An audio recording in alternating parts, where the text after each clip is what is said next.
You know, who would have thought? What started out with just a bunch of knuckleheads, a bunch of top, some water, and some lubricant would turn into the biggest thing in sports possibly ever. It was huge. And it's insane how we've come this far. And I'm excited to do this documentary. I really am. Thank you for having me. Thank you.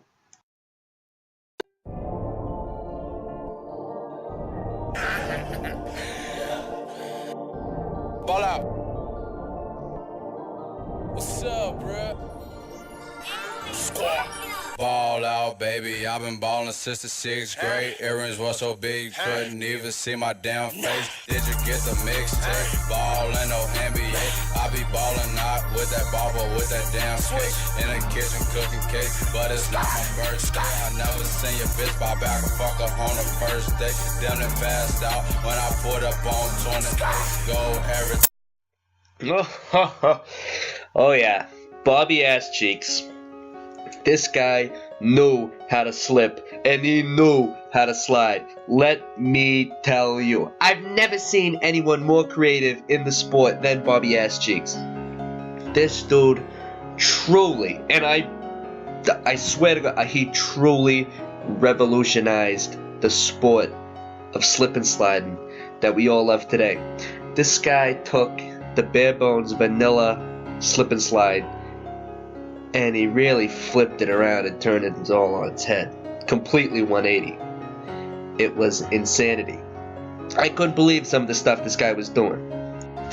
Oh, Bobby Ass Cheeks. Oh, I know Bobby Ass Cheeks, or as I like to call him, Cha-ching! Big, big, baby! Bobby Ass Cheeks was a gold mine! As a professional agent, I had to get in the sport. I was like a vampire just seeing a big fat neck that I had to sink my teeth into. Suck up all that blood. And Bobby Ass Cheeks, I had to sink my teeth into that man. He was a gold mine! He was the face of a sport that was taking over the world.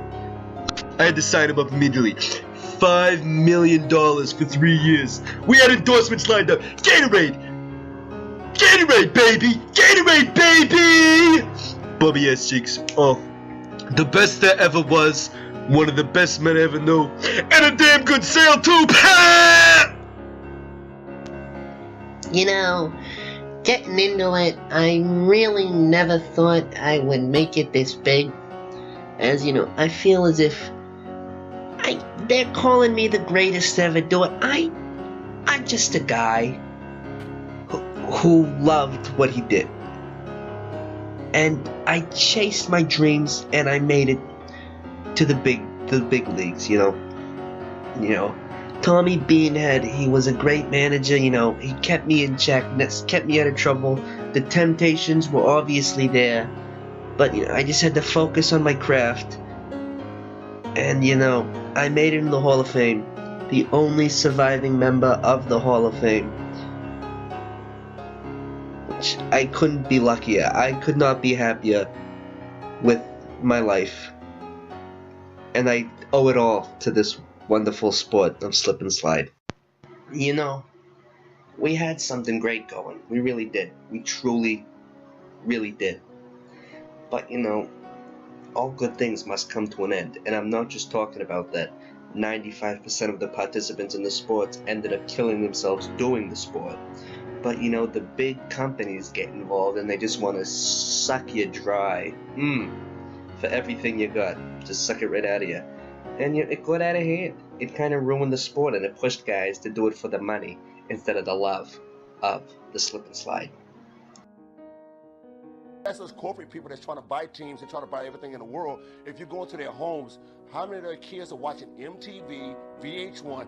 That's where they're getting all this from, not from the NBA players. If you ask any kid, who are you dressing like? Who are you trying to be like? You go in the home, there's MTV. That's all that crap on MTV, VH1. Whew. Oh man, where do I begin with Striper the Kid? This dude was the future. He was way ahead of his time, Striper. Oh man, I loved to watch him slide. Everybody did. He was a crowd pleaser. You know, he was really blowing up on the scene. And so at the newest competition, he was gonna do a triple. No one in the sport had even done a double yet. And oh baby, I knew he could do it. I seen him do it in practice. I was Striper's mentor, Striper the Kid. And you know, so he's at the top of the slide.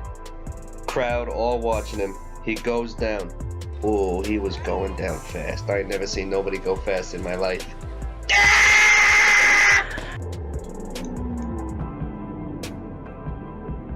Flies off. He freezes up. Lands straight on his back. Boom! His spine disintegrated the second he hit the water. That was it. That was it for Striper Williams. God, jeez. It giveth and it taketh awayeth. Why do we must love these things, you know? I miss you, Striper. R.I.P. Oh, I knew this was coming. I knew he was gonna bring up Johnny Handkerchief. Johnny Handkerchief was really the only guy that could have took Bobby Ass Cheeks, you know, best ever title to go. I'm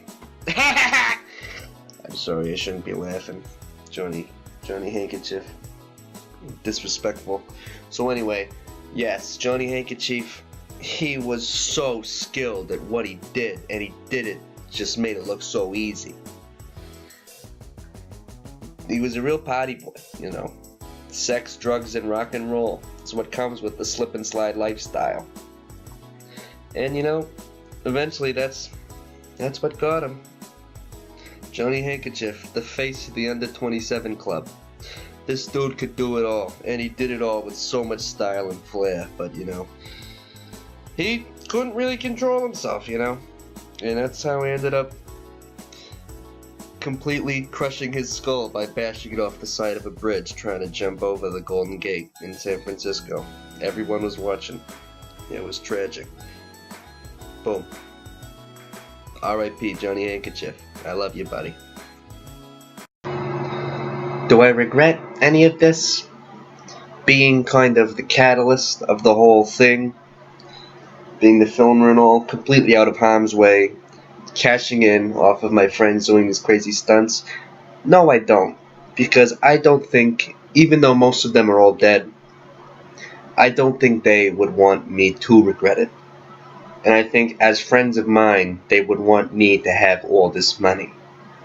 You know, it's like Steve Jobs. You become a billionaire by murdering all your best friends. It's just what happens in life sometimes. You gotta do that.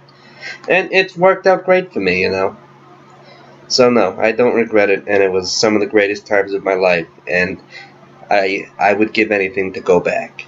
Thank you very much. This has been Javi Dongweiser with Slide, the documentary.